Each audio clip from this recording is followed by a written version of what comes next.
Welcome to Eggs and Issues, a monthly business forum presented by the Portland Community Chamber of Commerce, bringing timely economic discussion to the region for nearly 40 years. Thank you to our sponsors and partners. Presenting sponsors, Bank of America, Martins Point Healthcare, and Central Maine Power. Cooperating sponsor, Harvard Pilgrim Healthcare. Reception sponsors, Clark Insurance, Key Bank, and Pretty Flaherty. Community Corner sponsor, Goral Palmer. Tomorrow's leaders and entrepreneurs sponsors, AAA Northern New England and ProSearch. Coffee sponsor, Skowhegan Savings. Parking sponsor, Vitalis Real Estate Group.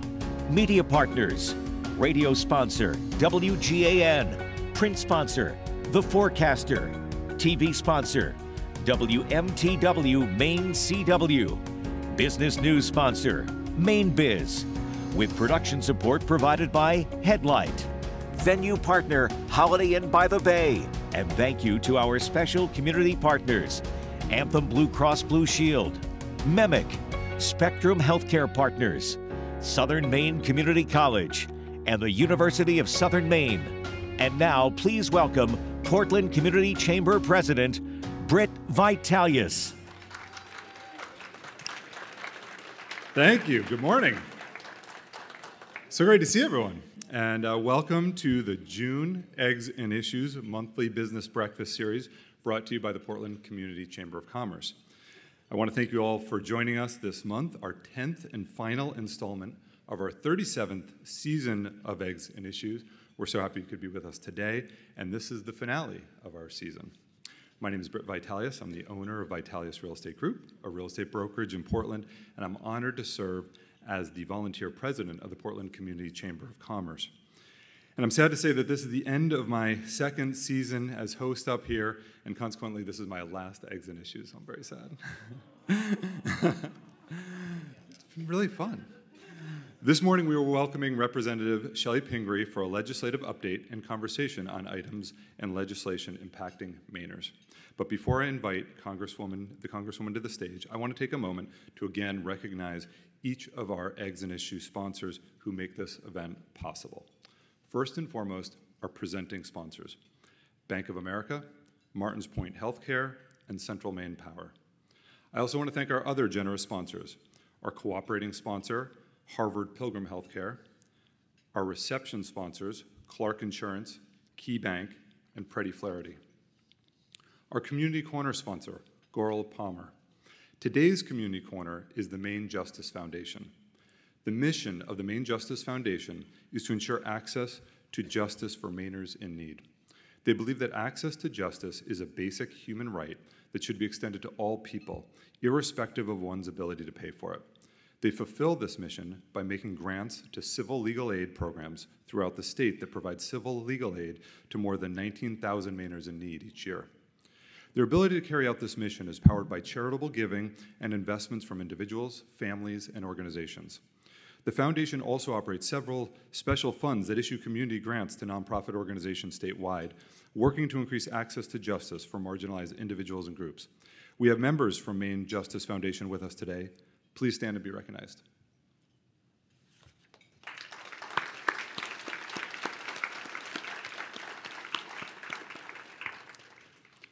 Our tomorrow's leaders and entrepreneurs sponsors, AAA Northern New England and ProSearch. Through this program, the Chamber provides students in the region, both high school and college level, an opportunity to attend Eggs and Issues at no cost. I believe we have students from USM, SMCC, and a whole bus from Gorham High School here today. If so, please stand and be recognized.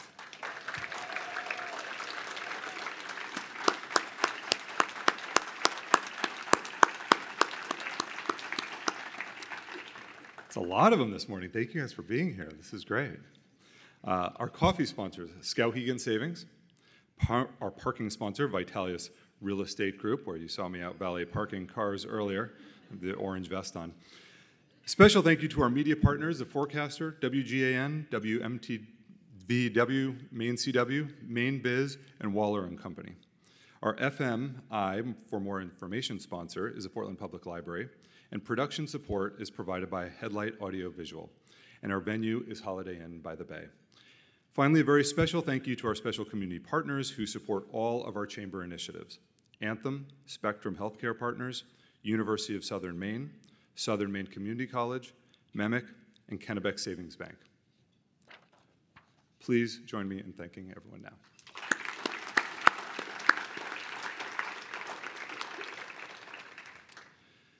So Tuesday, June 13th is Election Day, and in many of our communities, school budget approvals will be on the ballot, and in some of our communities, except for Scarborough, their candidates for school board and town council will also be on the ballot in Falmouth and Cumberland.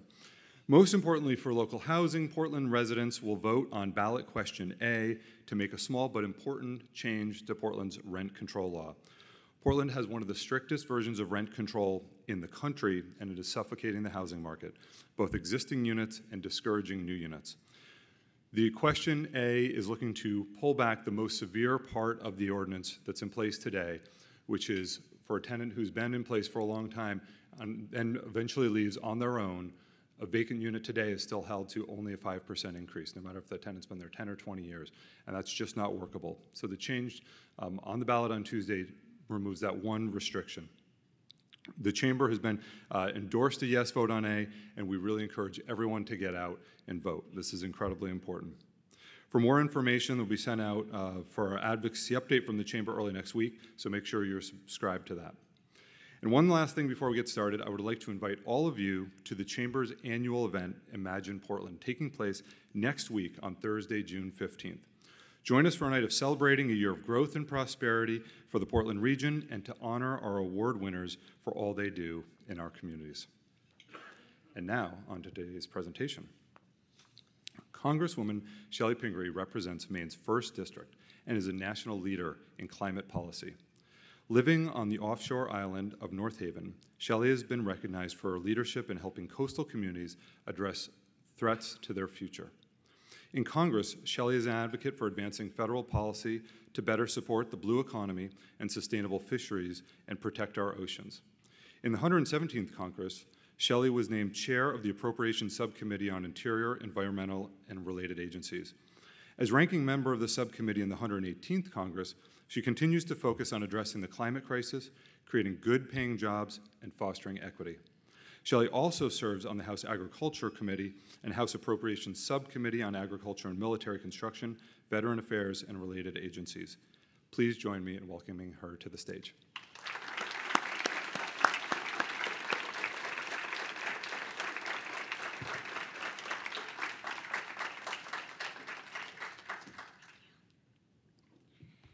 Thank you very much, Britt. Thank you for that nice introduction, and thank you to Quincy and everybody at the chamber. Really pleased to be with you this morning, so thanks for getting up early and joining me here today. This is fun, and I know we're going to have some great questions and answers, and I'm happy to chat. So I won't talk too long in the beginning, but I'm very excited to be here, and I also didn't get to say hi to everybody in the room, but I know there's some elected officials, city councilors, mayors. Thank you for the work that you're doing, to everyone for their public service. I know how challenging those jobs are. And to whoever is in charge of the weather, enough of the rain. I know we don't want a drought this spring, but this was like, we're in balance now. So I have a couple of my colleagues visiting this weekend, and I've promised them some sun, so if we could just get a little bit Saturday sometime. And it is summer now. We're all getting into our busy season. I know there are plenty of visitors flocking to Maine, but we don't want to discourage them at any point along the way. So anyway, let's just get that straightened out.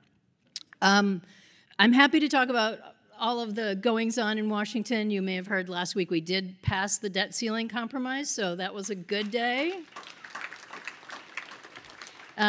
Clearly a bipartisan compromise worked on by the Speaker and the President. And like all compromises, there were things in there I didn't like. There were things in there the other side didn't like. But it came together with a very large vote. Our entire delegation, I think, was behind it. And we were happy to see that move forward.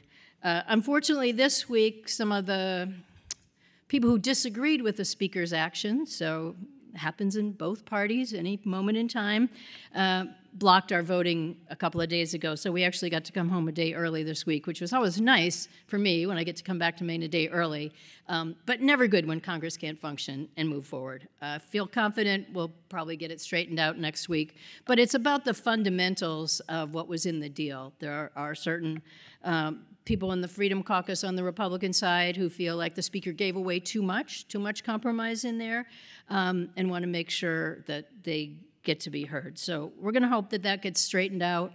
It has to do with the caps on our appropriations process. So literally the amount of money we're working with in our annual appropriations bill. Every year Congress passes a bill that funds the government, have to have it done by the end of September. As you've heard, I'm on the Appropriations Committee, so this is a big part of the work we do, but you can imagine we can't move forward until we agree on, for our 12 subcommittees, what will be the cap we spend on veterans, what will be the cap we spend on health and human services. And so until that gets worked out, we can't really get back to the fundamental work at hand. But I'm counting on it moving forward, so eventually we'll move out of this little hole that we're in now. We do have plenty of things still going on, and Britt and I will get a chance to talk about that today.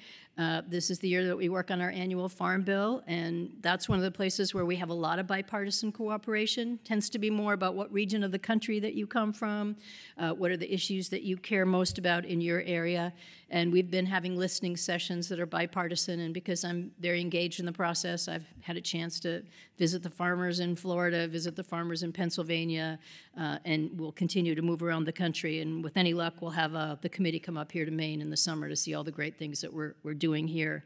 It does break down around some of the nutrition programs, SNAP benefits, which are critically important, particularly here in Maine. Unfortunately, that often becomes a partisan fight, but we'll continue to support that, to support our food banks. Unfortunately, we have a high rate of childhood hunger, of senior hunger, and we need to make sure we keep working on that.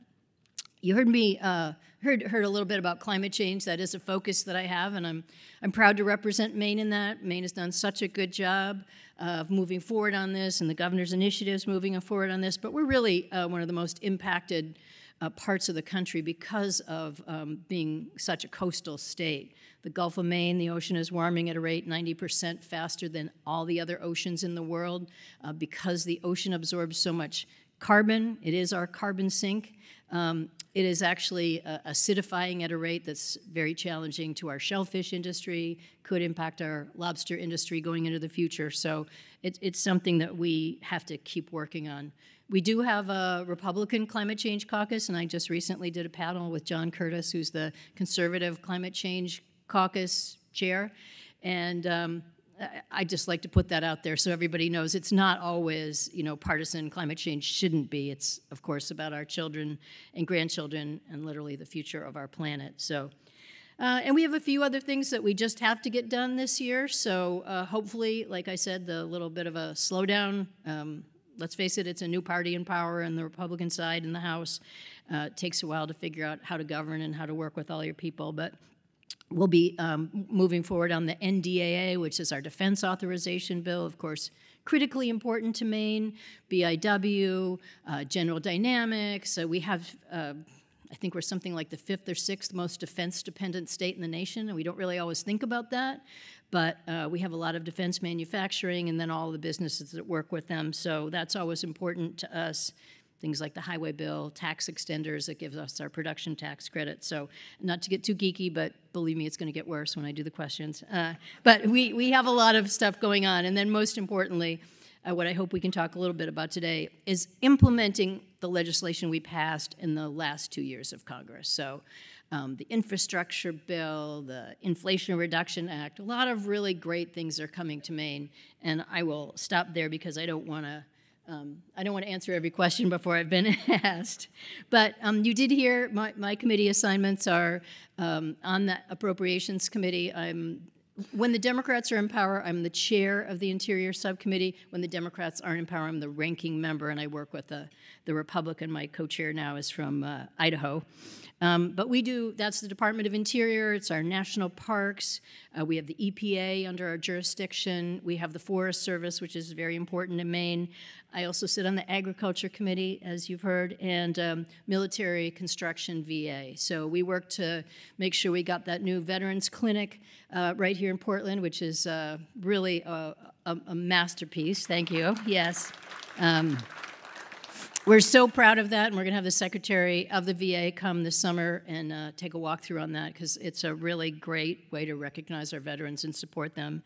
And the one other thing that our office does, and I know many of you know this, but I just like to remind people, is we have an incredible team that does constituent service here in Portland and in Waterville. Jesse Conley, my chief of staff, is here with me this morning. But we have a team of employees who work here in Maine, and they're just here to resolve issues related to Social Security, any interaction with the federal government. So I always say you shouldn't have to call your member of Congress to get action from the federal government, but on the other hand, that's what we're here to do. So call us anytime. Social Security, Medicare benefits. When you're traveling to Boston and all of a sudden understand that your passport is expired, very common call to our office. We'll figure out how to make sure you can continue to get to Boston, get on that plane that you're taking a trip. Right now, immigration, work permits, we're probably the busiest office really anywhere of people coming in every day and having us help them to try to figure out how to move that forward. And we're hoping to continue to do that. So we can talk more about that. But I'll stop there. Thank you for having me here this morning. It's really wonderful to have a chance to have a dialogue with all of you, and never hesitate to give me a call, call our office, or let us know how we can help. That's me. Going to the big chair here. All right. Okay. Thank you. Thank you for joining us and for a conversation this morning.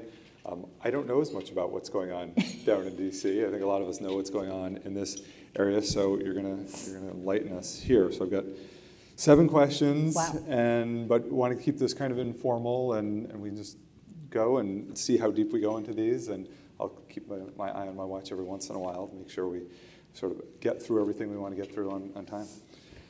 So first, the Infrastructure Investment and Jobs Act. In our region, the most tangible process we've seen out of Washington over the last few years was the passage of this act in late 2021. The legislation has delivered substantial federal resources to our region for everything from public transportation to roads and bridges and broadband. Can you touch on what you think the biggest wins are out of this legislation for Maine? Sure. I don't know why I don't get invited to the bill signing, though. I didn't see my picture there. Yeah. After all the work I've done on this. No, so the infrastructure bill was the first major bill that we passed during the last 2 years that was bipartisan. So nice to be able to say that we had support from both sides of the aisle, because everybody understands that if you don't invest in our infrastructure, we don't have that level of support for our communities, for our businesses. And particularly in a state like Maine, where we have a lot of aging infrastructure, those federal funds are really critically important. So everything we can get there, we need. Now, this bill took a broad look at infrastructure, so it had everything from roads and bridges, what you normally think about, but also money for clean drinking water, for sewer systems. We have so many communities now are being impacted by sea level rise, so making sure we can modernize those like sewer facilities. It's not a glamorous thing, but it's really important and a big expense to so many of our communities. Public transportation. We don't think of ourselves as much as a public transportation state, but increasingly people are looking for ways, whether it's taking the buses around the city of Portland, or the bus to the airport in Boston, or taking the train, which we have one of the highest riderships on the Downeaster of people wanting to come as visitors to our state, and hopefully we can continue to increase that line. My goal, obviously, is to get it to Rockland, but to have the Downeaster go all the way up the coast. This has the money in it where we're building out electric chargers. So for all the people who are making that decision, should I get an electric car or not, you need to know that the charging stations are going to be there. And so this is money that goes to communities, and particularly underserved communities, where we might build out enough chargers in Portland, but are we going to have enough down east? Are we going to have enough on people's travel routes? All clean energy on a big scale for states like ours, transmission, the challenging issues that we have to deal with, infrastructure resilience, which is one of the things that I really work on, and that's basically coastal communities that are currently really worrying about sea level rise, the storm surges like we had around Christmas Eve this year. That was just a massive storm surge that changed the coastline in a lot of places. If we don't invest in that, in the resilience, we all know the challenges people already have getting homeowner insurance or business insurance. We're not going to be able to access that in the future if we haven't built in resilience. Airports, we have a huge growing airport here in Portland, but also some of our smaller regional airports have been getting funds through this. Ports, ferries, my favorite, electrifying the ferries, or having hybrid electric ferries. We're already moving forward on that. European countries are doing it, so it's very exciting. So that's a long list. Oh, and don't let me forget broadband, one of the most critical things here in Maine. Increasing speeds. We are one of the, we're at the bottom of the barrel in terms of access and speed. So Maine needs some of the most assistance of any state.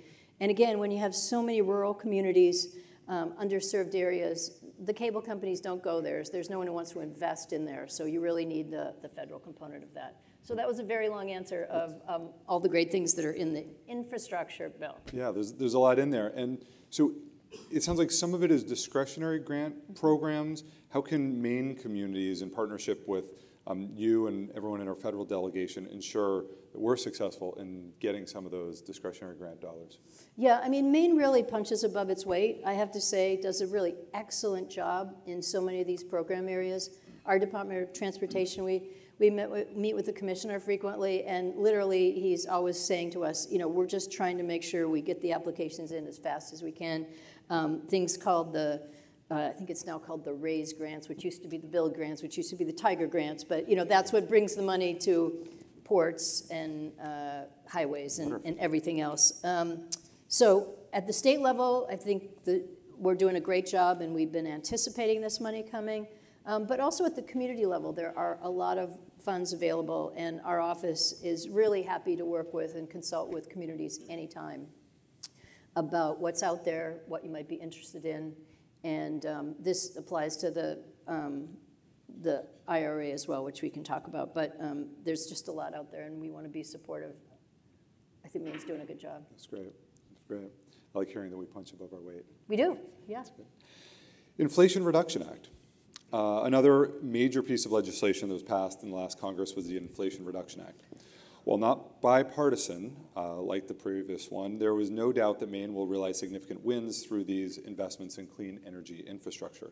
And we know that Maine is uniquely impacted by climate change and warming oceans, but there will also be opportunities for our state as we transition to clean energy economy.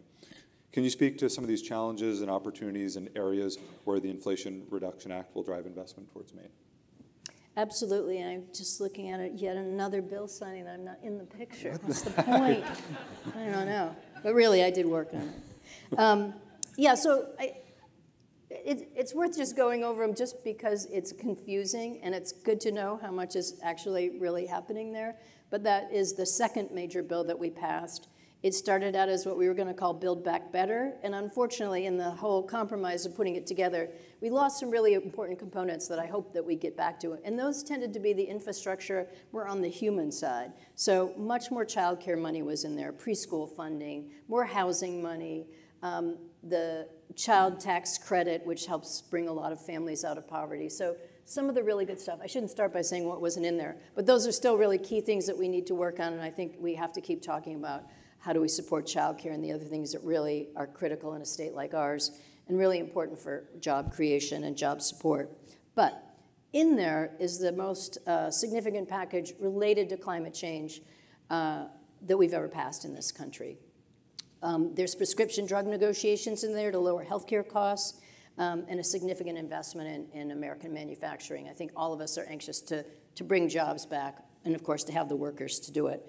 But I'm excited about the clean energy component of that. Obviously, it brings new jobs and really gets us investing in the clean energy economy. But it takes it right down to the household and business level. And if you haven't, spent a little time just perusing what's in there, I commend it to you because there are so many grants coming online now for, making that decision finally to put a heat pump in your house and get rid of the oil furnace, or to invest in an electric car, the kinds of things that really can help people with the finances of that. And, you know, we can get stuck in this political debate all the time about climate change and, you know, don't take away my gas stove and don't make me put solar panels on the roof. But I'm just going to tell you, as somebody who has solar panels on their roof, I live in an area where electricity is expensive. And once you make that initial investment, and particularly now because there's so much support for it, all of a sudden your electric bill just shows a $15 a month transmission charge. And you know, that's a thing of great beauty. And in Maine, we love to save money. And it's kind of crazy that we would ever oppose anything like that, because it really has the ability to change people's utility bills. And this bill really goes at making sure that we're helping people who are struggling the most to be able to make these investments, to make sure that the funding is there. And it goes from everything to just getting more insulation into your house, improving the, you know, the quality of the windows, having an energy audit on your house so you know how it's going. Same with businesses. And a lot of money from municipalities, too, are increasingly saying, like, hey, we got a flat roof in the town office. Let's put some more solar panels up there and reduce our community's load. So that, to me, is one of the most important things for Maine, and I think it'll have the greatest long-term impact. I do want to say there's $20 billion in here that goes specifically to rural states like ours. So some of that goes in to assist agriculture, and the programs that come from the Farm Bill that help farmers. Everything from investing to marketing to putting up hoop houses so you can extend the season and grow, you know, greens and lettuce in a state like Maine in the middle of the winter. Lots of money for forest landowners. We are the most forested state in the nation, and there are increasingly carbon credits available that forest landowners can benefit from. That kind of money is in there. Innovation in our forests, which is an area where I work in a lot, and I just have to give Maine enormous credit. During the downturn of losing our paper mills, we got a huge EDA grant in our state and the forest products industry, and the landowners did a long-term study and really thought about, like, what's going to be the future of our forest industry, which, you know, maybe more of it is located in northern Maine, but it certainly impacts all of us in this state. And they did a long-term plan, and you can see the results of those investments really getting engaged in wood innovations, cross-laminate timber, which is the building material of the future. We're just having the grand opening of Timber HP, which is a wood fiber insulation facility, so fully green building materials made in a Madison, I think it's a Madison mill, old paper mill, and that's going to be sold all over the country. And one of those things that makes buildings greener, because it's non-toxic and it's a great insulation material, uses the exact same kind of waste products that we did in the paper industry, the pulp and paper industry. So there's some really exciting things, including more high-tech research, like sustainable aviation fuels that are made from forest biofuels. Just really amazing stuff going on at the University of Maine, but a lot of it moving into production and great opportunities for us. So I sort of see us as a future leader in that. And again, I went on too long, got a little geeky about that, but you know, we're in Portland, and I think a lot of times we don't always know about the amazing things going on in our natural resource-based industry. And Maine is truly a leader, whether it's agriculture, the blue economy. It's great what we're doing. This is great. This is exactly what we need. There's so much in these bills, and to yeah, I know. I could go on for hours. A little bit. It's really amazing. And given that we're at a chamber event, what role do you see the business community playing with the implementation of the Inflation Reduction Act? Well, a lot of these things do support American manufacturing. I think a lot of times it's important to know, like, what research and development grants are coming into our state, what opportunities there are. I mean, if you just look at, again, like Timber HP is a great example of a building materials company that also has like a huge marketing division and will be, you know, considered in all future building. You know, next time you're making a building improvement, are you thinking about green materials? And are you also thinking about the interest to consumers? Increasingly, people are saying, hey, I want food that's grown in a climate-friendly way. I want to be in a building that meets green building standards. I want to know that we're reducing our carbon footprint here. And so we all have those opportunities to incorporate it into our business, into our marketing materials. I mean, you represent such a broad spectrum here. Investing in those companies, and you know, a lot of it involves technology, and we have so much, you know, sort of young technology, people interested in how we move these things into the future. So I think there's just great stuff going on about that. The other part of it is, you know, everybody today wants to sell a product that somehow has a carbon offset. you know, and that's a very confusing and sometimes not necessarily honest metric. But for all of you who are thinking about that and knowing that your consumers, your buyers, your shoppers want to know about that, Maine's going to be a leader in some of these very things in this bill of making sure our small landowners are able to take advantage of saying, like, okay, we're growing this amount of trees and this is how we measure it. Or this wood products industry is really building sustainable materials that will hold the carbon in the wood, in the building forever, and you can use that for a carbon credit. So again, I'm kind of going down like a little bit of a obscure topic here, but on the other hand, it's on the mind of consumers, shoppers, young people want to know more about this, and there's just going to be an amazing amount in here that I think people can take advantage of and learn more about. And is some of our role just helping create awareness in our community? You know, sometimes there are these programs, there are these incentives, and to make sure that we know about them. Yeah, I mean, some of you have, you know, a big block of employees, and just sending them out a fact sheet and said, hey, you all have homes. Have you thought about these particular credits for your own home and something that you might do, you know, to save on your own energy bill every month? I think there's a lot we can do to kind of spread the information, the word, and because so much money was allocated over the last 2 years, it just takes a long time for people to get an awareness of what's really out there and how to be able to benefit from it. Yeah. The CHIPS Act. That one's confusing. I don't even know what it stands for. But the third major piece of legislation passed in the last Congress was the CHIPS and Science Act, which is designated to build up America's manufacturing, supply chain, and national security through investments in research, technology, and our workforce. We've seen huge announcements of multi-billion-dollar chip manufacturing facilities in big states like New York and Arizona, but what can small states like Maine expect to see from programs authorized by this legislation? Well, absolutely. Well, first off, we do have some presence of chip manufacturing, as we know, here in Maine, and my hope is that this will continue to boost that industry that we have here and allow us to sort of return into a growth industry. I mean, just in a very simple kind of way. $280 billion over 10 years. If you look at it in 1990, 37% of the semiconductors were manufactured in the United States. Now it's down to about 12%. And it's in everything that we do. Don't even begin to, you know, ask me where it is, but I think a car has something like 150 chips in it.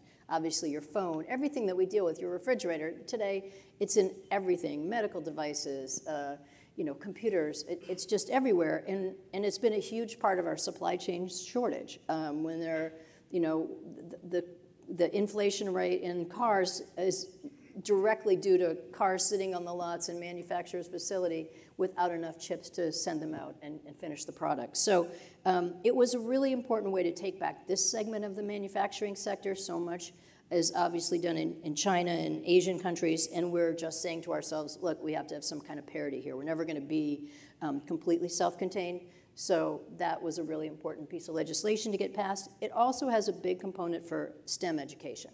So making sure every kid growing up today, and the room is full of kids, thank you for coming, nice to see all of you, but who really considers all the opportunities out there. These are growing fields, they're great jobs, they're the jobs of the future, and so more education, more support for our schools and teaching kids what the opportunities are out there and training people to go into the workforce. So it's definitely a big deal. That's great.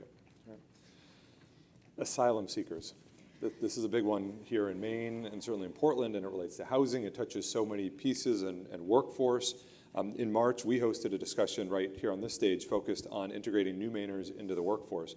And while welcoming asylum seekers to Maine has presented various challenges to our municipal governments and nonprofits, we know that these individuals represent an economic imperative for our region if we want to grow our workforce and our economy. So unfortunately, asylum seekers are prevented by federal law from working for at least 180 days upon arrival. You recently reintroduced legislation to reduce this waiting period to just 30 days. This is such a frustrating situation that we've got them here. We're providing housing, and I want to point out that the Chamber actually just put together a letter signed by a lot of folks from our business community and presented it to the governor's office to try and get more support for housing funding here, because they're here and we need to help them with housing. But we're putting them in housing, we're trying to pay for their housing, and then telling them they can't work, which is a bad situation for everyone. So can you tell us more about the legislation you're proposing and what its odds are, what it's trying to do. Thanks. And really, thank you to the Chamber. Quincy and I talk about this a lot. And thank you to everybody in the room who's been supportive of working on this issue. Maine has been an incredibly welcoming state. And the communities, the mayors, the city councils, everyone has done everything they possibly can, humanly possible, to make sure that we continue to be a welcoming state. And I think we all understand that people who come here as asylum seekers, many of whom, you hear about the journeys, they've traveled in incredibly long ways. They're often coming from war-torn countries. They're often at odds with the political powers and really literally just need to get out as fast as they can. And they come with, very little, bring their families. Many of them cross the border, the southern border, even though they're coming from Africa. They've come all the way through the Northern Triangle and through really a difficult passage. They cross the southern border and somebody says to them, hey, there's a bus going to Portland, Maine. I hear they're really great people there. And I love that we were characterized as the most wonderful people anywhere. And here we have this dilemma. I mean, I don't meet with a business, anybody who says, I need more workers. I need more workers. What can we do? How do we get more workforce? So how could we find ourselves in this position where people are flocking to come here and we need workers? They're desperate to go to work. Many of them have high levels of skills and education, want to take care of their families, want to have their own source of income, and we can't put it together. It's like if you were standing, from outer space and looking down, you would say, like, what is this crazy disconnect? Why would this happen? I've submitted this asylum seeker bill on the work permit authorization literally several years now. I'm hoping that we're getting closer. I think because of the tipping point, because of the challenges and the fact that, as you're seeing on the news, this is now a problem in New York City. Now it's a problem in Denver, Colorado. People are seeing this in other parts of the country and starting to say, like, wow, I don't have a border town, but I now have a challenge that I have to deal with. And we have strained our state governments, our housing capacity, our shelter capacity. It's just all at the limit. And we had a fair amount of, we had some support from the federal government during the COVID funding and the emergency funding process, but as we know, those funds are disappearing. So I'm just reinforcing that it is really frustrating that we would ever be in this position. As you said, my bill takes it from the 180-day waiting period, so literally 6 months after you've applied for your asylum process, so asylum takes a while, those 6 months, then you apply for a work authorization. And sometimes that can take months and months and months to get that because there's been a slowdown in the federal government to get all this work done. So at the federal level, we're trying to get more staff, more capacity to move these things forward, but ultimately we just have to get rid of this waiting period. I just now have added a Republican co-sponsor to my bill, so that's like excellent progress. All right. Representative Salazar from Florida has agreed to sign on to my bill, and Senator Collins sponsors the same bill in the Senate. So I think that is an important, important tipping point. The reverse of this, and there's no easy way to sort of explain this, but it's just ideological prejudice against doing anything about immigration.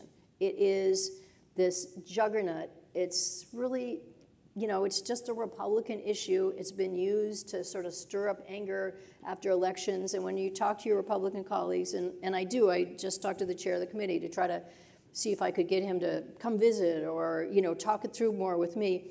And the first thing they always say to you is, well, this is somebody who's going to take your job. They're coming across the border, and if we make it easier for people to get a work permit, it just encourages more people to come and take your job. And I don't hear this in Maine, just to be clear. This is Washington, so to speak. But right now, if someone is coming to take your job, it's like, please, come and take it, because there's 5 more, and I'll go move to another one. I mean, that's just not happening, as we all know. And so there's this mythology built up, and everything about immigration turns into this political, third rail, can't do it, shut down Congress, and that is just at the root of the dilemma. There's plenty of Republicans in the room. If you could just call some of my colleagues in Washington and just say, hey, this is just not an issue you should keep digging your heels on, because it's ridiculous, it's holding back our economy, and it is holding back our economy nationwide. There's a nationwide work shortage going on. And if we don't fix the immigration issue in our country and get back to remembering that we're a country of immigrants, my grandfather was an immigrant, that's how my family got here, and that's what made our country great and what continues to make us diverse and great. So I know it's a soapbox issue for me, but it's not something I have to explain in Maine. In the Maine legislature, there's been bipartisan support for moving forward on this. So we know firsthand how much of a difference this would make. This is truly one of those things where Washington just has it wrong, gets stuck in the politics of it. It's an election kind of issue that you can stir up hate and anger, and we all suffer for it. Well, sorry about that. Hopefully, no, it's such a big issue, and it's one of these issues that seems so obviously broken, just right on its face, where we need workers so desperately, and we've had events here talking about it. We can't build housing because there's not enough workers, and you can't go get a sandwich certain days because the sandwich shop closes because there aren't workers. And it sounds like it's a nationwide issue. Absolutely. And maybe the problem will get bad enough that your colleagues on the other side will start to come around and say, this is not an ideological issue. This is practical. Absolutely. No one's coming for your job. Well, thank you for putting this forward. So this is a few times you've yes, but this year is the year. This is the year. We need it. We really need it. Well, and it's just a reminder to get all of us to get involved and to reach out and make sure our representatives hear from us. Earmarks. Another change we've seen recently in Washington is the reintroduction of congressionally directed spending, better known as earmarks. As a member of the Appropriations Committee, you play a central role in how these set-asides are rolled into the annual appropriations process. What kind of projects in Maine are you looking to include in annual appropriations, and what benefits will Maine communities realize from these investments? Oh, that's a lot right there. There you go. Nice poster. Yeah, so earmarks sort of became a bad word. Remember, actually, earmarks were in place the first year I got to Congress. So in 2008, 2009, we still had them, but there was the whole bridge to nowhere, and there was a lot of sort of bad blood around it. People were misusing them. And then 4 years ago, Congress came back. The Democrats were in control of the Appropriations Committee, and we said, let's set up a whole bunch of guardrails. You can't give an earmark to a for-profit business. You can't have any personal involvement. You sort of clean up all of the things that have maybe gone on in the past, certainly never me, but make these more appropriate. So we've been very excited. The whole delegation supports earmarks. For the last 4 years, we've been able to submit earmarks. And what's nice about it is, when we were talking about all that federal money before, if you apply for a grant, that's the federal government, the administration gets to decide, who gets the transportation money, who gets the new bridge, who gets the new airport, all those things.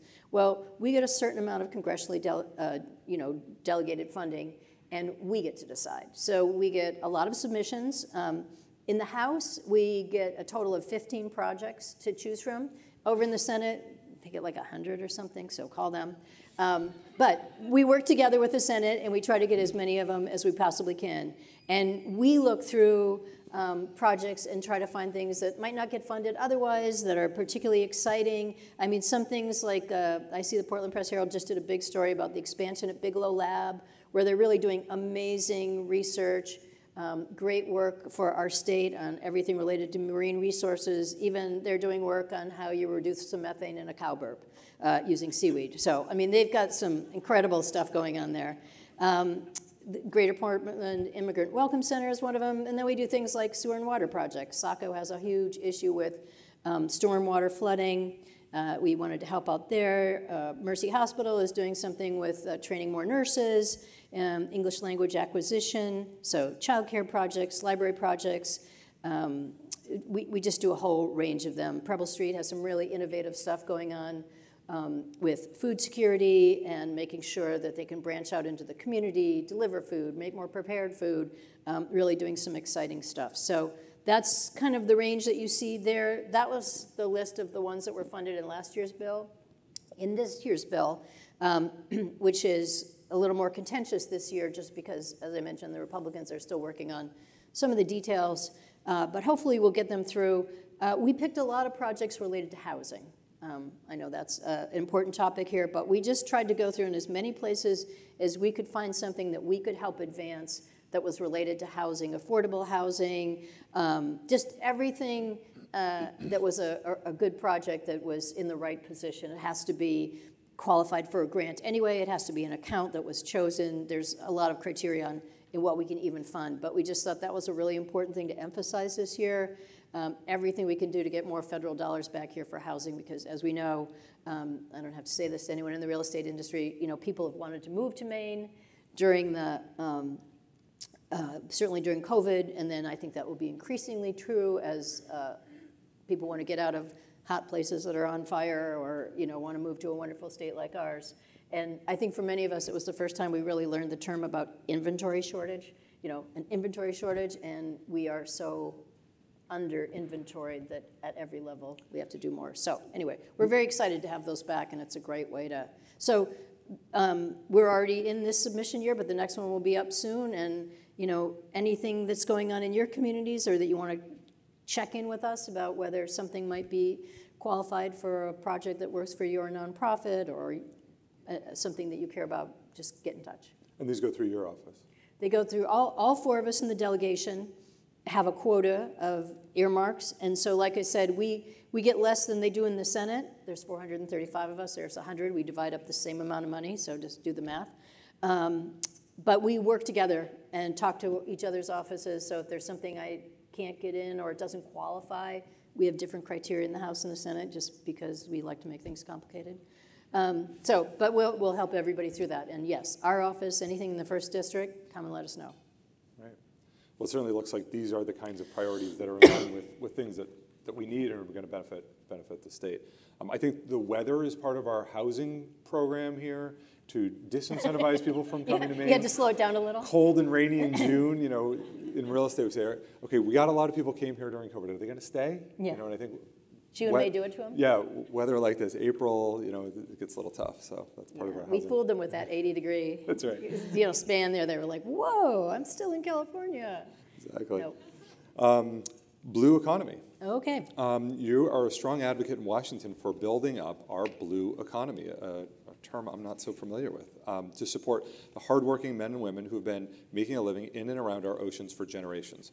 That advocacy led to regulatory relief for Maine lobstermen, who were also here on the stage earlier this year, with a 6-year delay in federal regulations on that industry late last year, but you're not done yet. We understand that just this week you introduced 2 new pieces of legislation on the blue economy, the Iceland Act and the Ocean ROI Act. Can you tell us a little bit about those 2 pieces of legislation and more broadly describe why you've devoted so much of your time and energy in Washington on our blue economy? Sure. Well, as obviously we're economically attached, culturally attached to the ocean in Maine. It's been a huge part of our way of life, our transportation, our shipping network. So anything related to the ocean in Maine is always something I make a priority. And the blue economy is sort of a term that's been growing. Obviously, it includes all of our fishing industries and all of the challenges and support we've tried to give to the lobster industry through some difficult times and what may be increasingly difficult as the ocean continues to warm and lobsters drift north, move north. So, and new species appear. We are all, as a delegation, united in that. The most recent bill that I sponsored, also a bipartisan bill, is really about ocean clusters. We have one here in Portland, the HOOS, which is also a connection with Iceland. And it's really a center for innovation. It's a place to display new products, whether you're doing something new in aquaculture or you're using a marine resource like making something out of seaweed, using or just growing things like kelp and other products that are increasingly a part of our ocean economy. So we want to support more of the R&D going on in these ocean clusters, and a lot of it is to make sure that we are staying ahead of ocean acidification and sea level warming, because those are the 2 challenges that are going to change the species, what we can grow, really have a significant impact on our ocean. And again, Maine is a leader in this. We've got a lot of really interesting projects. And the connection, I guess, with Iceland is partly because that ocean cluster is attached to Iceland. And I think many of you know that we've really redefined our relationship with Scandinavia and Iceland because of having Eimskip here in our port. They've been here for, I think, about a solid 10 years. Now we have a regular shipping route that goes between Portland and Reykjavik. So something we've wanted for a long time was sort of a return of regular shipping and also the expansive opportunities that gives us. So there are products that we now ship out of Maine. They go to Iceland, but then from there they can go directly to Northern Europe, to the Scandinavian countries, and it's helped us to forge partnerships. Governors of both parties have led trade delegations over there.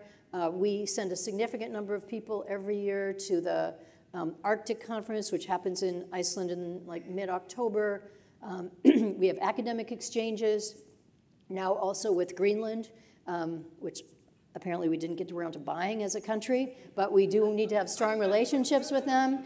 But it's, I mean, that's emerging opportunities. And interestingly, one of the things that they're doing student exchanges with us is to talk about how do you do green tourism? You know, what can we learn from the hospitality industry in Maine that might apply to the growing interest in tourism in Greenland? So we have a lot of really great partnerships going on. It's my good fortune because we have this port that I am the chair of the Icelandic Caucus. I've only gotten to visit once, but you know, it's nice to be able to say you're part of this connection. And one of the reasons I sponsored this act is really, that's a visa program that most countries have, most European countries have, and it really just creates a visa program for people who are making business investments here. And without it, it's much more difficult to do. So it's somewhat procedural. Again, anything related to visas or immigration has become somewhat of a problem for us. But hopefully we will work through that because they're close partners to us. They're not very far away. And we have increasing number of business relationships with them and should be making it easy. I'll tell you one quick story. When I was visiting in Iceland, I went to visit Rising Tide, which some of you may know. They're a Maine-based business, been in the aquaculture industry here. But their current product that they're trying to market is a wood composite buoy, so it's made out of wood scraps, that they attach seeds for kelp and then distribute it in the ocean. And it's hooked up to a monitor that sees where it goes. But they literally make these buoys, put the kelp seeds on it, and put it out there. And they're now measuring and have just gotten some significant data that shows that as the kelp grows, it absorbs the carbon from the ocean. So the whole thing we're trying to do is get the carbon out of the ocean. It's a very dangerous change that's going on in our oceans right now. And it's the same as what we try to do in the atmosphere when we grow a tree. Anyway, they've got this great product. They've got some great scientific evidence. They started their company in Maine. They're still based in Maine. They do a lot of the research down on the fish pier of the meters and things that they do. But they operate in Iceland because our federal ocean laws have not changed to keep up with time. We don't have a free trade agreement with Iceland. And when I went over there, I saw a mountain of wood chips that they had shipped over there to make their buoys. And I said, oh my gosh, did you get those from northern Maine? And they said, well, we were going to, but we have to get everything that we use from Canada. So imagine how mad that made all of us when we were sitting there thinking, like, here's our industry, here's our company. But because we don't have the appropriate trade agreements and because of some regulations that we can't get changed. And it always goes back to this kind of like trade agreements, immigration, you know, everything that should be easy and makes so much sense when you're looking at it. You're like, so I'm on a mission. I'm going to get that fixed.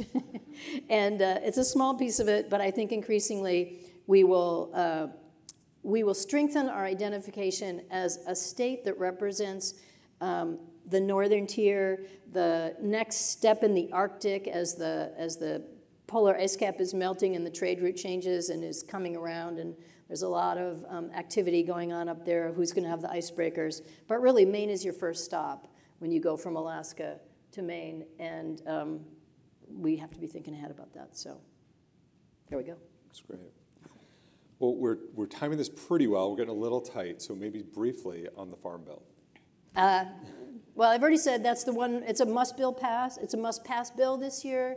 We have a lot of cooperation. And the important thing to know about the Farm Bill, which I kind of mentioned earlier, is that it's not just about farming and agriculture, although the farming and agriculture components have been really important to Maine. So much of our growth in our agriculture industry has been in the value-added sector. You know, the small dairy farmer who now makes cheese, the person who was raising vegetables, but now has hoop houses and does it year-round and sells to restaurants. The value-added, the renewable energy grants that go to our farms, a lot of things that now come through the Farm Bill, the increase in farmers markets and CSA, all that kind of support comes through there. It is our most important nutrition program. Most people don't know that 80% of the funding in the Farm Bill goes to SNAP benefits and nutrition, so feeding hungry people, and increasingly our goal is to get people more healthy fruits and vegetables. We used to just think about how do we get enough calories into kids. Now we say, you know, high blood pressure, childhood obesity, diabetes, all these are diet-related diseases, and if we don't do more to make sure people can afford to access healthy fruits and vegetables, right now SNAP benefit is $6 a day per person. So you think about like feeding your family $6 a day, you know, some people spend that on their morning coffee, obviously.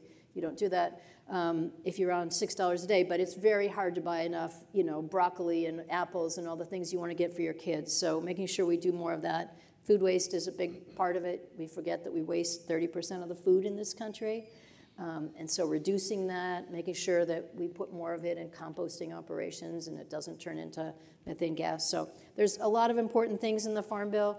It's luckily a bipartisan effort for the most part, and it's one of the great things that we get to work on. Every 5 years we reauthorize it. So here's hoping if we get nothing else done in 2 years, we do that. Great. I wanted to end with a question just asking you if you can share something positive with us about what goes. I mean, this has all actually been very positive, so my question feels a little different, but the division, the rancor on either side, not coming and working together and sort of being, you know, retreating to their corners. We've had a couple things that have been bipartisan, including finally getting through the debt ceiling. Yeah. Maybe you can leave us with something positive and hopeful.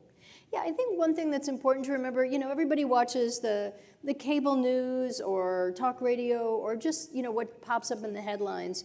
And always the best headlines are the controversy, are the fights, are the disasters of, you know, one party shuts down the process in Congress. And I think it's good to know that we all have, I mean, I'm a Democrat, no question about it, but I have a lot of really good Republican friends that I work with, whether you're working on the Farm Bill or you're working on VA benefits or removing PFAS. You know, these things happen in people's districts and they have to deal with, and they're not crazy partisan issues. They don't make the headlines. I don't remember if I mentioned this earlier. They asked me on the radio about it, but I did an Arctic conference just recently in Alaska, and the reason I went there was because people were convening to talk about just those things I was talking about earlier. And I was on a panel with John Cardis. Oh yeah, I did say that. He's the conservative climate change guy from Utah. He's got the Great Salt Lake in his district. He knows it's a serious issue out there. And he was the one who said to the crowd, you know, no one's going to find this talk interesting. You're not going to hear, you're not going to see a news story. Nobody's in here covering it with a camera that, oh, Republican and Democrat agree on more than they disagree on.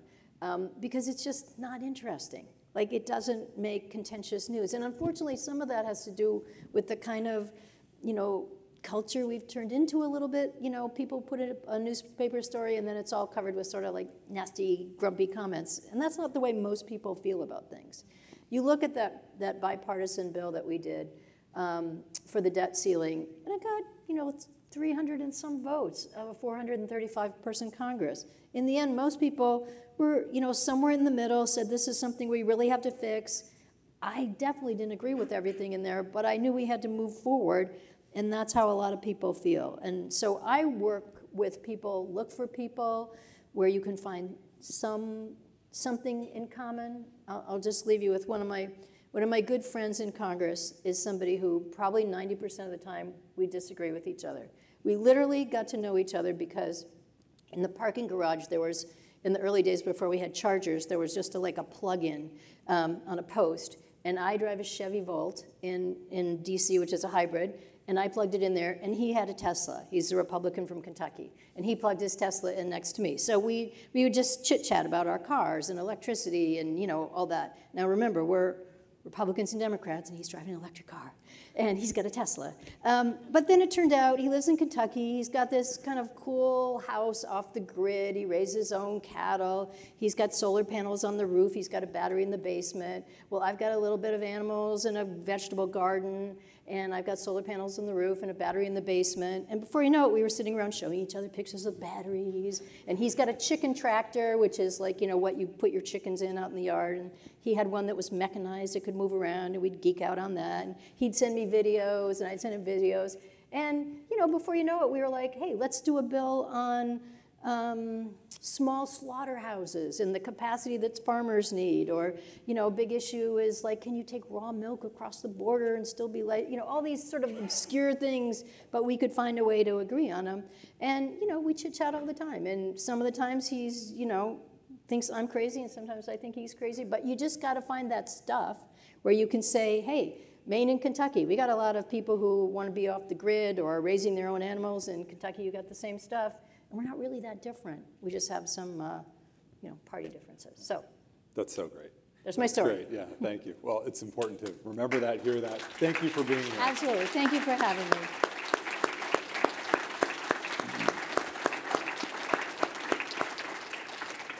So a sincere thank you to Representative Pingree for joining us this morning and taking so much time out of your busy schedule to speak to the Greater Portland community. To stay apprised of all future updates, we encourage everyone here to sign up for the Chamber's Advocacy and Events newsletter by scanning the QR codes found on the signs at each of your tables.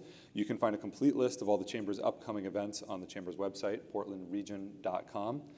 I hope you all enjoyed the 2022-23 Eggs and Issues season. What a great season it was. We had everything from a gubernatorial debate to Congresswoman Pingree here today, from UNE to Jackson Labs, lobsters to skiing, New Mainers, Westbrook, and transportation. I hope you were able to attend a few, and I hope you come back and see us next year. Please join us next week on June 15th for Imagine Portland to celebrate all this region has accomplished over last year. And I want to finally personally thank Quincy and the Portland Community Chamber for letting me be up here for the last couple of years. It's been a super honor that I get to do things like this. I'm going to miss it next year, but you're going to be in great hands with Mary Costigan. So thank you all, and have a great rest of your day.